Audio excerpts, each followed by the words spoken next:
গাজায় ফিলিস্তিনের সশস্ত্র গোষ্ঠী হামাসের সঙ্গে যুদ্ধবিরতি আলোচনা ভেস্তে গেছে। ইতিমধ্যে ইসরায়েল ও মার্কিন যুক্তরাষ্ট্র তাদের প্রতিনিধি দল প্রত্যাহার করেছে। যুদ্ধবিরতির আলোচনা ভেস্তে যাওয়ার পর প্রধানমন্ত্রী বেনিয়ামিন নেতানিয়াহু ও প্রেসিডেন্ট ডোনাল্ড ট্রাম্প যে ইঙ্গিত করেছেন তাতে ধরে নেওয়া যেতেই পারে পরিস্থিতি আরও ভয়াবহ হতে যাচ্ছে।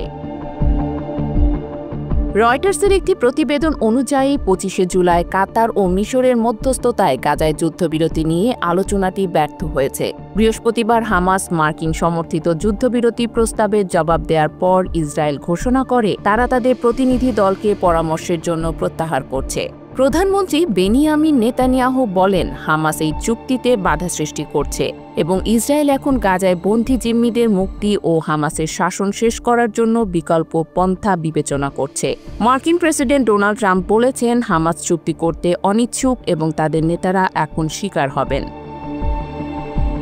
বৃহস্পতিবার রাতে মার্কিন দূত স্টিভ উইটকফ দাবি করেন আলোচনার অচলাবস্থার জন্য হামাস দায়ী। নেতানিয়াহু এই বক্তব্যের সমর্থন করে, তবে হামাস তা প্রত্যাখ্যান করে বলেছে আলোচনায় অগ্রগতি হচ্ছিল এবং এই মন্তব্য ইসরায়েলের পক্ষে চাপ সৃষ্টির উদ্দেশ্যে করা হয়েছে। প্রস্তাবিত যুদ্ধবিরতি চুক্তিতে 60 দিনের জন্য গাজায় অতিরিক্ত ত্রাণ সরবরাহের অনুমতি, হামাসের হাতে থাকা প্রায় 50 জন জিম্মির মধ্যে কিছু সংখ্যক মুক্ত, ইসরায়েল আটক ফিলিস্তিনি বন্দীদের মুক্তি দেওয়ার কথা ছিল।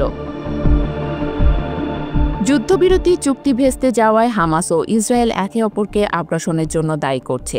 এতে অনিশ্চিত হয়ে পড়েছে গাজায় শান্তি। আর নেতানিয়াহু ও ট্রাম্পের মন্তব্য থেকে মনে হচ্ছে তারা হামাসের সঙ্গে আলোচনার পরবর্তী কঠোর পন্থার দিকে ঝুঁকছেন, যা আঞ্চলিক উত্তেজনা আরও বাড়াতে পারে।